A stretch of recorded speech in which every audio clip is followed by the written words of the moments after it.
Bom dia. 16ª aula do curso de superfícies de rima. E hoje nosso objetivo é discutir superfícies de rima hiperelípticas. Então, vamos começar, como sempre, com uma breve revisão. Então, toda superfície de rima, o que a gente viu na aula passada, né? A gente viu que toda superfície de rima compacta é isomorfa a uma curva projetiva, ou seja, admite um mergulho em um espaço projetivo. E a gente conseguiu ainda construir o mergulho, de certa maneira, natural, né, para toda a superfície de rima de gênero maior ou igual que 2, simplesmente olhando para o sistema linear completo 3 vezes o divisor canônico, né, determinado por 3 vezes o divisor canônico. Tá certo? A gente discutiu também as superfícies de rima de gênero 1, né, e viu que todas elas admitem um mergulho em P2, onde elas são identificadas como uma cúbica. E hoje a gente vai ver a gente vai focar numa outra descrição que a gente também deu na aula passada de superfície de rima de gênero 1, que é que elas podem ser vistas como um recobrimento de P1 ramificado de 2 a 1, ramificado em 4 pontos. E por trás desse fato está que se eu tenho uma aplicação de uma superfície de rima qualquer em P1 de grau 2, então, a aplicação direta de Riemann-Hurwitz diz que eu tenho exatamente 2G mais 2 valores críticos e 2G mais 2 pontos críticos. Então, deixa eu lembrar como é que é essa história no gênero 1. Né? Então, era isso. Quando eu tenho uma superfície de rima de gênero 1, a Riemann-Roch me diz que a H0 de x, ou xp mais q, é igual a 2. Então, eu posso usar esse sistema linear para definir uma aplicação em P1, certo? E ela vai ter grau 2, e vou ter, então, 4 pontos críticos, né? 4 é igual, nesse caso, 2G mais 2. E a gente viu que essa descrição, né, permite a gente recuperar ou recuperar uma equação para a minha superfície de rima, né? Porque quando eu marco esses 4 pontos e considero a seção de OP14 associada a ele, eu posso recuperar a minha superfície fazendo a aplicação, que é, digamos, potência de 2, né? Que eleva ao quadrado uma seção do fibrado OP1 de 2 e vai parar no fibrado OP1 de 4, e tomando a pré-imagem, a gente obtém a minha superfície, recupera a minha superfície. Importante entender que é uma construção, que está acontecendo aqui, algo muito concreto. Né? Se eu fico no aberto, trivializo o OP1 de 2 no aberto C, de P1, eu posso escrever, então, essa minha superfície X, que está aqui, deixa eu chamar de Y, X, né? A gente já sabe que é uma cópia, ela vai ser descrita por uma equação desse tipo, né? Y ao quadrado igual a f de x, onde o f é justamente o polinômio de grau 4 que eu obtenho se eu restringo ao mesmo aberto essa minha seção de OP1 de 4, se eu tomo trivializações compatíveis dos dois. Tá certo? Agora, se dizer que eu estou com uma seção de OP1 de 2, é entender que quando eu vejo essa variedade, o espaço total de OP1 de 2 como fibrado sobre P1, quer dizer que quando eu faço mudança de coordenadas, né, que aqui eu estou com P1, anotado, se eu considerar aqui na base coordenada 1 sobre S, o 2 quer dizer que quando eu vejo a ação na fibra, né, lembra que a fibra tem que ser identificada por meio de uma aplicação linear, então T tem que ser um múltiplo do Y, e o 2 está dizendo que esse múltiplo é o S2, ou seja, T igual a S2 vezes Y. Esse 2 que está aparecendo aqui é o mesmo 2 que aparece aqui. Tá bom? E isso permite, né, quando eu escrevo essa curva, esse polinômio nessa outra coordenada, né, ele vai virar uma função meromorfa, né? Vai ser isso aqui, t ao quadrado dividido por s a 4, f igual a f de 1 sobre s. Mas se eu limpo os divisores, os polos, né? Esse cara, como um polinômio f tem grau 4, esse aqui vai ter polo de ordem no máximo 4. Se eu limpo os polos, multiplicando por S4, eu vejo que nessa outra carta, minha x é definida por uma expressão que é da mesma forma que ela era na outra carta, né? Então, isso aqui é a expressão de x no infinito.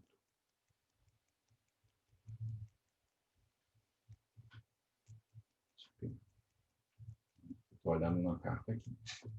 Bom, então é algo muito concreto e seria interessante, talvez, dado o quão concreto que a gente está vendo, a gente poderia se perguntar, por exemplo, como exprimir nessas coordenadas as formas holomorfas em x, né? Eu estou com x de gênero 1, então eu sei que eu tenho apenas uma.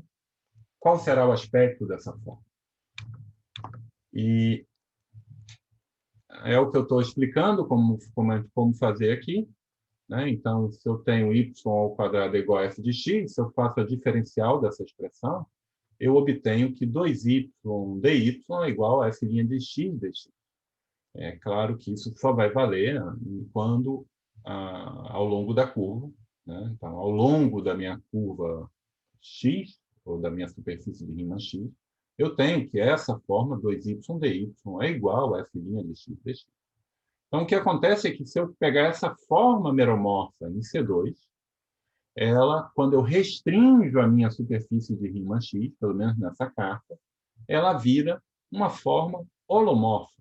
Que observe, fora dos pontos em que y é igual a zero, ela é claramente holomorfa. Agora, nos pontos em que y é igual a zero, eu não uso essa expressão, eu uso essa, porque é a mesma. E aqui, lembrando que os zeros dos meus polinômios, meus 4 pontos são distintos, meus zeros são simples, então essa derivada não se anula nesses pontos, e eu tenho que isso é holomorfo também. Agora, quando eu faço a mudança de variáveis, faço x igual a 1 sobre s e y igual a t sobre s ao quadrado, para ver o que essa forma vira aqui, eu obtenho exatamente uma expressão análoga, só difere por um sinal de menos. Então, isso é uma forma holomorfa em toda a superfície x, não só na parte finita, mas também lá no infinito. Então, esse é o gerador de H0 de x, ômega 1 de x. Essa é a forma holomorfa não nula em x. Não todas são múltiplas umas das outras, porque esse cara ele é a dimensão. Tá bom? Muito bem. Então, vamos continuando. Então, eu lembro que a gente fez a definição, que a gente apresentou a definição de uma superfície de Riemann hiperelíptica no final da aula passada, né? E essa definição é justamente de que ela tem uma aplicação 2:1 em P1. Então, como lembra que a gente tem, se eu tenho essa aplicação 2:1, ela tem 2G mais 2 pontos críticos, sempre, isso foi o lema, né, que é a aplicação direta do Riemann-Hurwitz, né? E como ele é 2:1, cada um desses pontos críticos, a pré-imagem é exatamente um ponto em X. Cada valor crítico a pré-imagem é um ponto crítico em X. Tá bom? Então, a gente pode repetir a construção que a gente fez na aula passada, para curvas curvas elípticas, né? Então, eu tenho aqui P1, eu tenho 2G mais 2 pontos,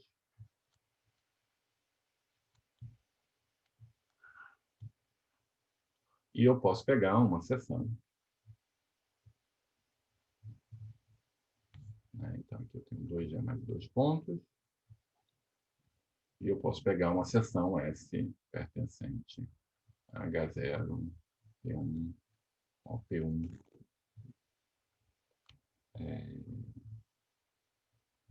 2G mais 2,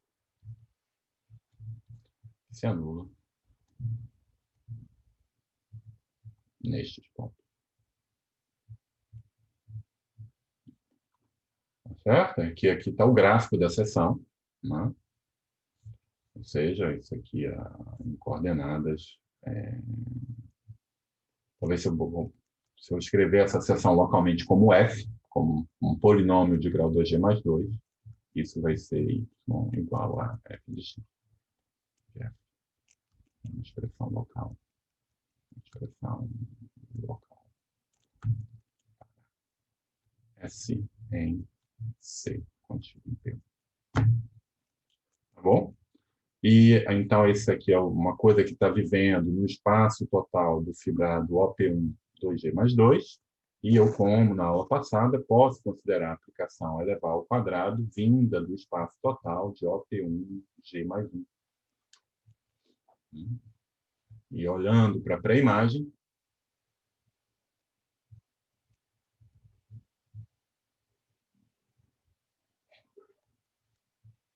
eu defino uma subvariedade y aqui dentro, e que vai ser essa mesma expressão, nessa mesma coordenada, vai ser y ao quadrado igual a f de x. E eu tenho, esse y vai ser isomorfo a x, né? E a minha projeção é simplesmente a projeção em P. Então, aqui os pontos. Então, a situação é completamente análoga com o que a gente fez para curvas elípticas. Então, para curvas hiperelípticas tem uma descrição similar, que é justamente em cartas locais. Né? Tá bom?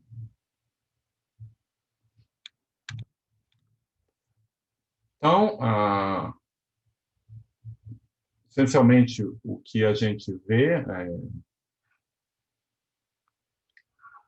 do que eu mostrei no slide anterior, né? Isso é quase que evidente. Né? Se eu tenho 2G mais 2 pontos distintos, desculpa.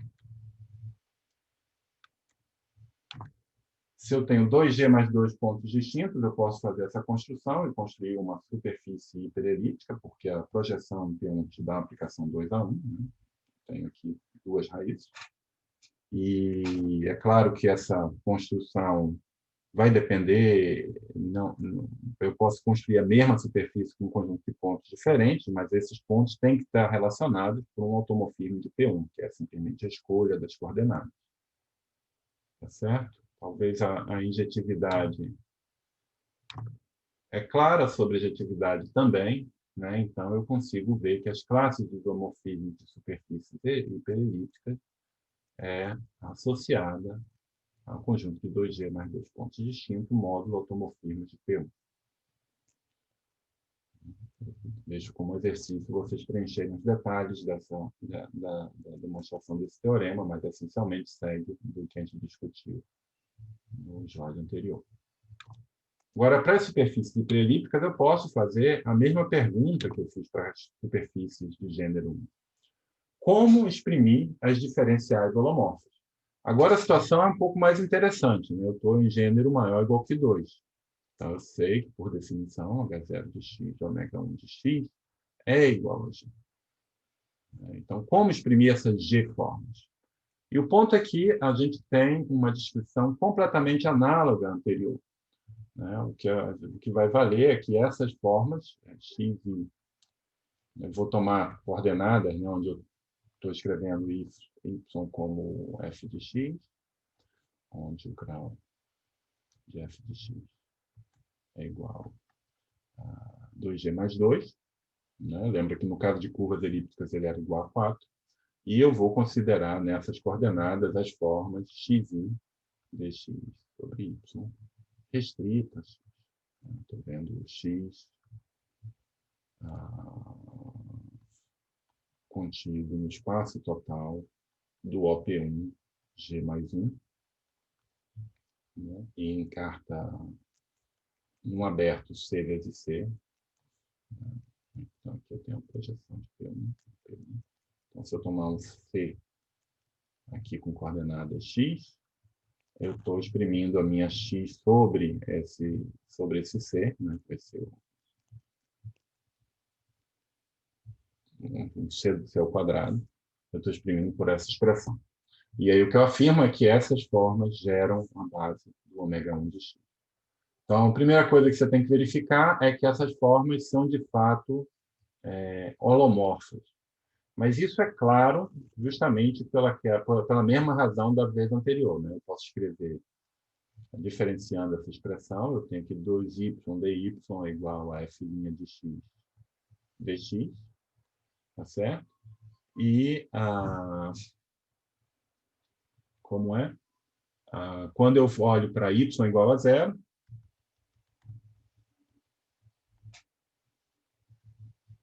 quando eu olho para y diferente de zero, f dx sobre y é holomorfo, e quando eu olho em y igual a zero, eu sei que isso é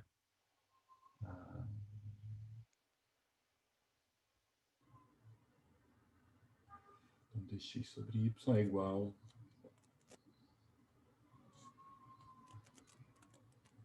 a f' de x, 2y dy. E quando eu estou nos pontos em que y é igual a zero, onde isso aqui poderia ter um polo, eu sei que a f' de x é diferente de zero, portanto, eu tenho que... eu poderia escrever que é 2, né? Eu tenho que a minha forma é holomorfa também, porque aí eu escolho esse outro representante dela, dos y dy. E multiplicar uma forma holomorfa por uma função holomorfa continua holomorfa. Então, em princípio, para qualquer i, essa forma é holomorfa nesse aberto que a gente está olhando. Mas agora a gente tem que ir para o infinito. Quando você vai para o infinito, né, então, como são as mudanças de coordenadas? Lembra que aqui eu tenho s, x é igual a 1 sobre s, né? E aqui eu tenho y, aqui eu vou ter t. Então, t vai ser igual ao y, t vai ser igual a y.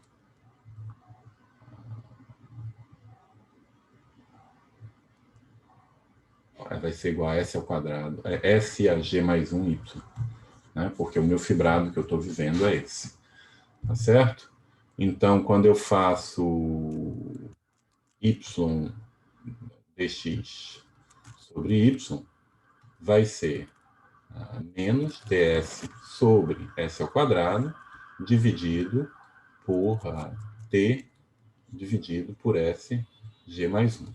Então, isso vai ser s, a g menos 1, vai ser para lá, menos ds sobre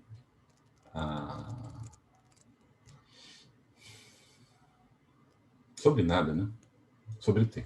Né? Que tem a mesma expressão de baixo, como a minha superfície também vai ter a mesma expressão, isso é alguma coisa dessa forma.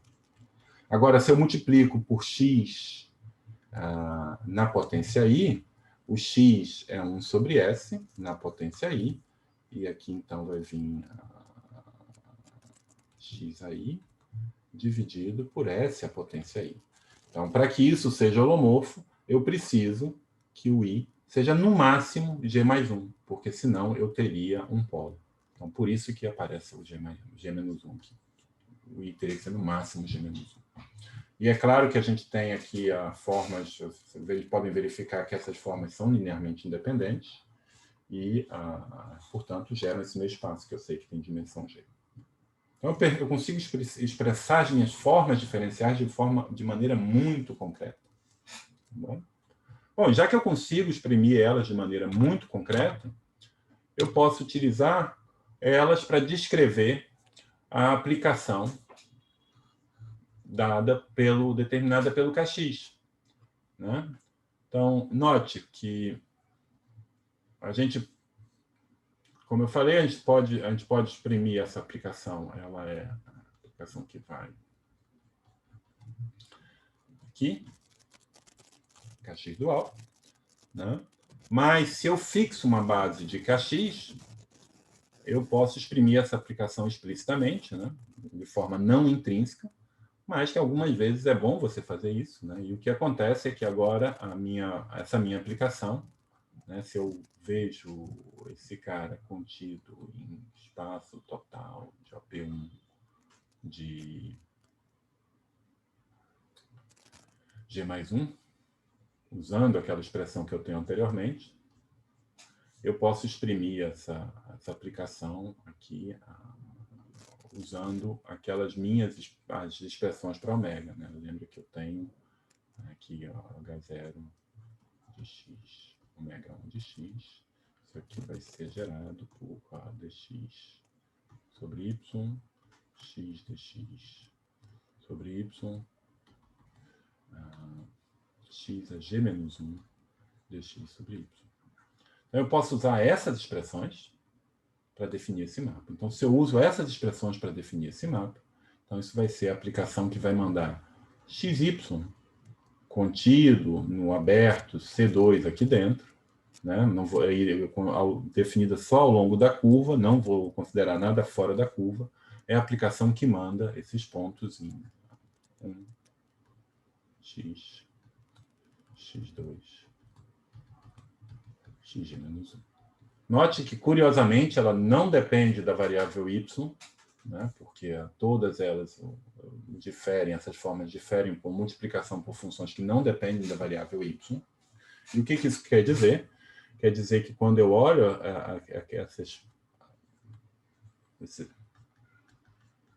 na minha curva aqui dentro, eu estou indo para esse espaço Pg-1, quer dizer que esses dois pontos, né, com as coordenadas y distintas, são mapeados no mesmo. Né? Então, se eu considero aqui a projeção em P1,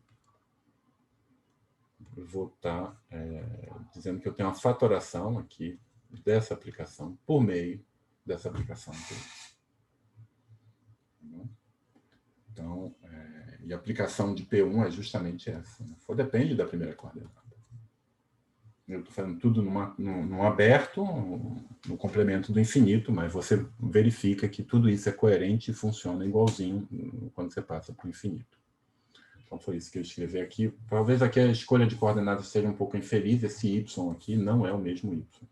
Tá? Eu simplesmente peguei esse x e agora homogeneizei para ver como uma aplicação de P1 e não de C. Mas a aplicação, se vocês olharem, é a mesma. Eu também escrevi na ordem contrária, e aqui tem um G a mais, né? G menos 1.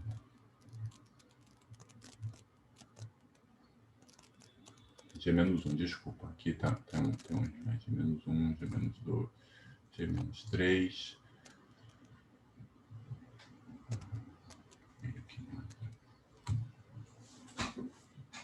É a mesma aplicação que eu fiz aqui em cima. Bom.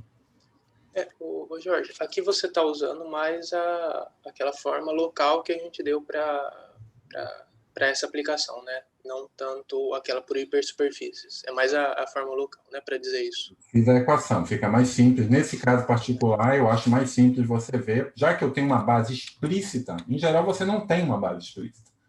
Né? Mas aqui eu tenho uma base explícita e eu vou usar essa base explícita para descrever a minha aplicação. E no final das contas acaba sendo isso, usando essa base. Aí eu convido vocês, não é muito difícil de verificar que, dado uma base explícita, a minha aplicação definida com hiperplanos é exatamente você listar os elementos da base. Porque se eu tenho uma base, é um exercício de você, se você tem uma base explícita, você tem uma base explícita para H0 de x kx, você tem uma base explícita para H0 de x kx dual. Tem muita escolha, e você, usando isso, você expressa essa aplicação e vê que elas, simplesmente, você listar as seções da base explícita de H0 de x kx. Mas eu acho que é um exercício que é melhor vocês fazerem por si só do que eu fazer para vocês. Mas, no final das contas, você tem as duas descrições e, dependendo do que a gente for fazer, é melhor uma ou melhor outra. Nesse caso, fica bem prático você trabalhar com a descrição explícita.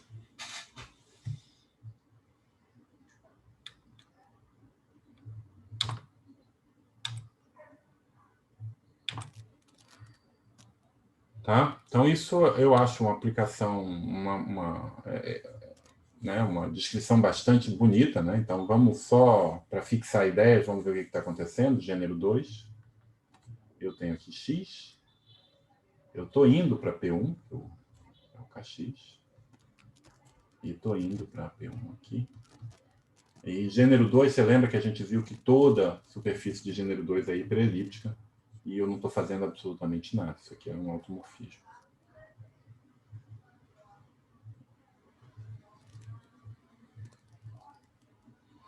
Agora, para gênero 3, né, que a gente analisou na aula passada, a gente viu que se eu tiver uma superfície de rima de gênero 3 que não é hiperelíptica, então a imagem dela do canônico em P2 era uma quártica.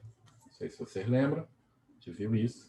Mas agora, quando ela é hiperelíptica, o que eu tenho? Eu tenho esse mapa aqui para P1, eu estou indo para P1, e esse aqui é o mapa que manda... vamos botar S, vamos botar X... Eu vou fazer em carta da fins mesmo, depois. X ao quadrado. Vamos botar um Z aqui para não confundir com Y de lá. Então aqui vai ficar Z ao quadrado, XZ, Y ao quadrado. Então qual é a imagem? Então a imagem é o seguinte, se eu pegar aqui em P2, isso vai ser o XZ, ou pegar coordenadas ABC. Então o que eu vou ter aqui, AC, é igual a B ao quadrado. Então, a imagem é a curva de grau 2, isso é uma cônica, contida em P2, dado por essa expressão. Então, aqui a imagem é uma cônica em P2. Uma curva lisa, grau 2, isomorfa P1. E essa é justamente isso, é a minha imagem. Gênero maior, gênero 4, a imagem é o que se chama de curva torcida, curva racional torcida, twisted, a cúbica torcida, twisted cubic, e depois se generaliza em dimensão maior e maior e maior. Tá bom? Muito bem. Agora um corolário. Né? Então, se eu tenho uma superfície de rima hiperelíptica, então eu sei que existe um automorfismo de ordem 2, né? E o ponto é que ele é único. Por quê? Agora, eu posso usar outra descrição, Gabriel. Em vez de olhar explicitamente, agora é mais interessante eu olhar intrinsecamente. Né? Porque se eu tenho um automorfismo I, de X para X, eu tenho uma aplicação induzida das unformas de X para unformas de X.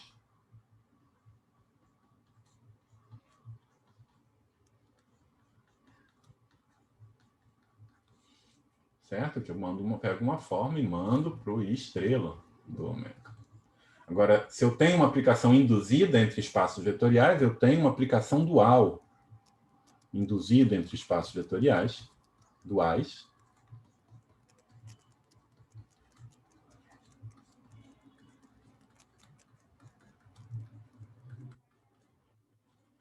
E quando eu faço essa construção, pego X e envio no projetivizado do H0 de X, ômega 1 de X, dual, eu vejo que o automorfismo aqui vai comutar com a ação do I dual projetivizado que eu obtenho aqui.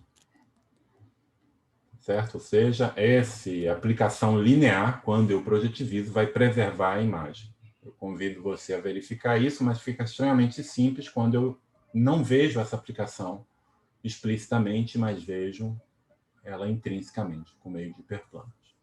Mas agora, se a minha curva é hiperelíptica, essa aplicação aqui é o KX, eu sei que ela se fatora pelo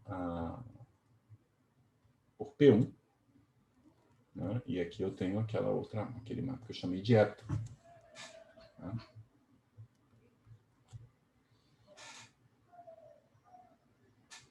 Bom. Então,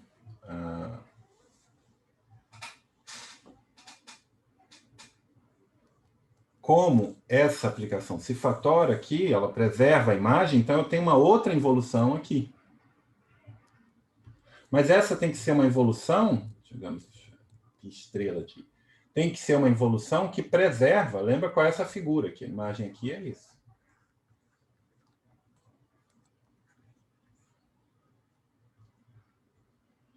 Então ela tem que preservar essa aplicação. Essa minha evolução tem que preservar essa aplicação. Em particular, ela tem que mandar, tem que fixar esses pontos e mandar nos pontos embaixo. O que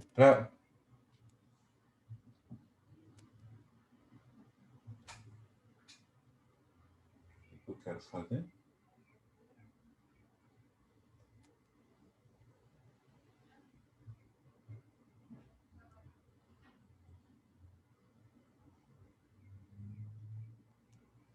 Isso. Como ela comuta com essa ação, ela induz uma aplicação aqui embaixo, que, portanto, essa aplicação tem que preservar, vai ter que ser uma involução que preserva 2G mais 2 pontos. Então, essa aqui vai ser uma involução que fixa os 2G mais 2 pontos críticos.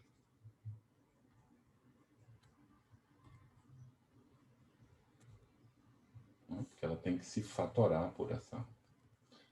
Agora, uma aplicação de P1 que fixa 4 pontos,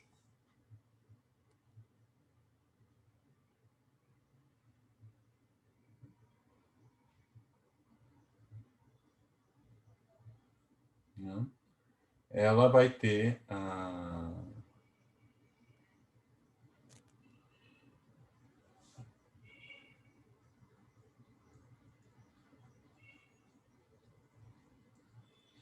Não, desculpa, deixa eu começar de novo, porque eu acho que eu estou fazendo uma confusão. Tá? Eu tenho uma involução. Então, essa involução ela vai sempre induzir uma involução aqui. Até agora eu não usei nenhuma hipótese. Mas ela vai ter... agora eu tenho que usar que ela tem... involução até ordem 2. Tudo bem? Então, ela induz, como ela se fatora aqui, ela induz na base uma aplicação de ordem 2. Tá bom? Agora, se ela tem G mais 2 pontos fixos, 2G mais 2 pontos fixos, essa involução que eu estou induzindo aqui vai ter pelo menos G mais 1 pontos fixos. E eu estou assumindo que G é pelo menos 2. Como ela tem 3 pontos fixos, pelo menos, então ela tem que ser identidade, porque só o único automorfismo de P1 que fixa 3 pontos é a identidade. Fiz uma confusão e estava acabando provando alguma coisa que não ia ser verdade. Tem que usar a hipótese de 2G mais 2 pontos fixos. Bom, desculpa pela confusão. Um outro corolário é o seguinte: se eu tenho duas aplicações de X em P1 de grau 2, então elas são a mesma, a menos de um automorfismo de P1. Tá certo? Porque o ponto todo é o seguinte: se eu tenho uma aplicação F de grau 2 para P1, eu tenho um automorfismo. Então, eu posso definir uma aplicação φ aqui, tal que φ diferente da identidade, mas φ ao quadrado é igual à identidade, que simplesmente φ permuta as fibras de F. Então, você tem claramente uma aplicação contínua que faz isso, e ela vai ser holomorfa no complemento dos pontos críticos, mas pelo teorema de extensão de Riemann, ela vai ser holomorfa para todo lado. Tá bom? E perceba que enquanto a aplicação F ela não é muito bem intrínseca, porque eu sempre posso compor ela por automorfismo de P1, essa φ é intrínseca. Né? E se eu tiver uma outra F, uma G, né? Uma outra aplicação. Esse φ, pelo corolário anterior, vai ter que ser o mesmo, tanto para F quanto para G, e, portanto, segue sem dificuldade que elas têm que diferir por um automorfismo. Eu estou usando φ, aqui vamos chamar de psi. Tinha tantas letras para escolher, eu escolhi justa que estava no enunciado. Esse φ não é o mesmo, não é o psi. Tá bom? Então, a gente tem essa consequência bacana também.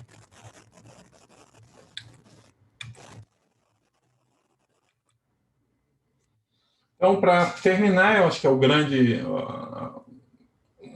uma das coisas que justificam o estudo dessas superfícies hiperelípticas, que elas são justamente, né, as superfícies de rima de gênero maior ou igual que 2, tal que o sistema linear completo Kx não define um mergulho. Então, o que eu estou falando é que Kx define um mergulho se somente se x não é hiperelíptica. E eu acho que isso meio que justifica o estudo dessas curvas, a definição, porque, né, distinguir isso dentro da classe de todas as superfícies de rima, porque distinguir as hiperelípticas, isso aparece de forma bastante clara nesse teorema. Então, como é que é a prova disso? Então, lembra que Kx, ou Kx ou um V, né, ou seja, LV, um sistema linear. Qualquer. Né? Então, a gente sabe que LV define o mergulho.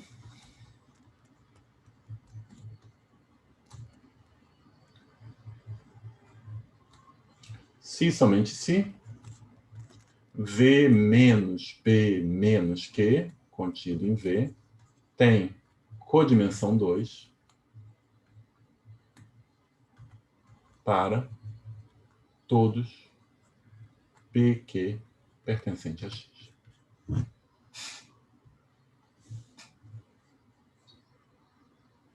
Tá bom? Isso a gente sabe. Essa foi uma proposição que a gente mostrou, acho que 2 ou 3 aulas atrás. Então, vamos assumir que eu tenho que... eu já sei que vamos assumir que eu tenho que Kx não é um mergulho, não define.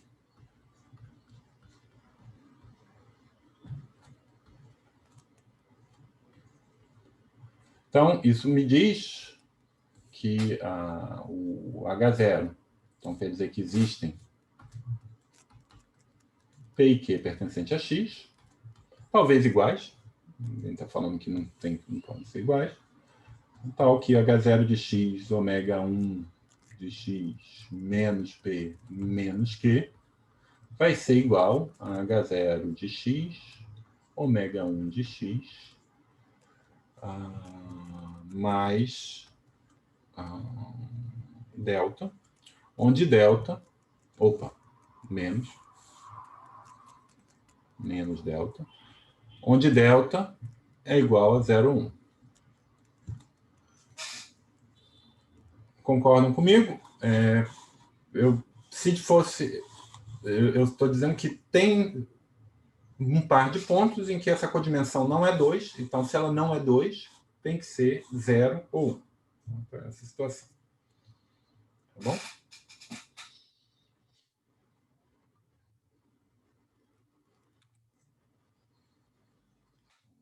Então, estou assumindo que H0 x menos P menos Q é igual a H0 de x, ômega 1 de x, menos delta, com delta pertencente a 0,1.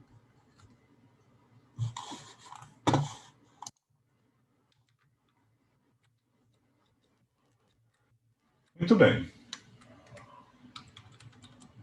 Agora, eu sei que por Riemann-Roch, H0 de x, ômega 1 de x menos P menos Q menos o H0 de X de O de X P mais Q é igual ao grau do ômega 1 menos 2 mais 1 menos G. Agora, o grau do ômega 1 é 2G menos 2. Aqui fica menos 4, mais 1 menos 3, menos G. Então, isso vai ser igual a G menos 3. Portanto, o H0 daqui, eu tenho que é o H0 de X, O de X, P mais Q, vai ser igual a H0 de X, ômega 1 de X, menos P, menos Q, mais 3, menos G. Agora, eu sei também que isso é o H0 de X, ômega 1 de X, menos delta, mais 3, menos G, mas isso vai ser 3 menos delta, porque isso aqui é justamente G. Portanto, se o delta é 0 ou 1, esse sujeito pertence a 2 ou 3. Não pode ser 3, porque esse cara... Não, em princípio não. Não pode ser 3.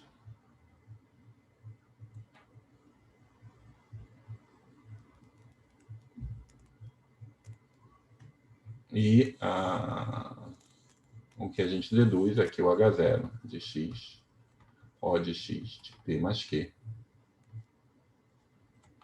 é igual a 2, né? E, portanto, eu tenho... Bom, também não preciso nem excluir o caso 3. Se eu tenho duas seções desse fibrado, eu defino uma aplicação 2:1 em P1 e eu tenho que X é hiperelíptico.